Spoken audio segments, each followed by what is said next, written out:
Galatasaray နဲ့ Juventus တို့ထိတိုက်တွေ့ဆုံခဲ့တဲ့ဒီပွဲစဉ်ဟာပရိသတ်တွေအတွက်တော့တကယ့်ကိုရင်ခုန်စိတ်လှုပ်ရှားစရာကောင်းလာတဲ့သမိုင်းဝင်ညတမပဲခင်ပါတယ်။ပွဲစကတည်းကကွင်းအတွင်းမှာပရိသတ်တွေရဲ့အားပေးတန်တွေဟိမ့်ထွက်နေပြီးအရှိန်ဟုန်ပြင်းပြင်းနဲ့စတင်ခဲ့ပါတယ်။ပထမဦးဆုံးအဖွင့်ဂိုးကိုတော့ Galatasaray အတွက်ပွဲကစားချိန်15မိနစ်မှာ Gabriel Sara ကအပိုင်ကန်သွင်းပြီးပရိသတ်တွေကိုစတင်ဖျော်ပြပေးခဲ့ပါတယ်။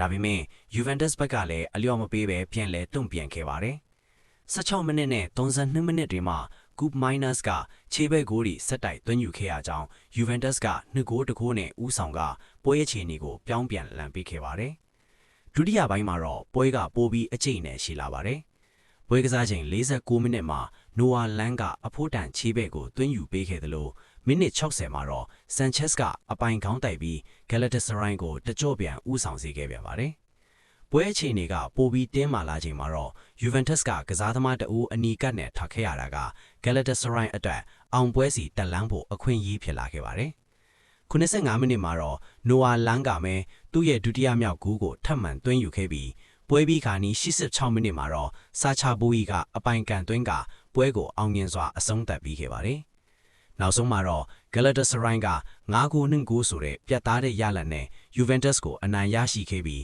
ပရိသတ်တွေအတွက်တော့မမိနိုင်စရာအောင်ပွဲညတညဖြစ်ခဲ့ပါတော့တယ်။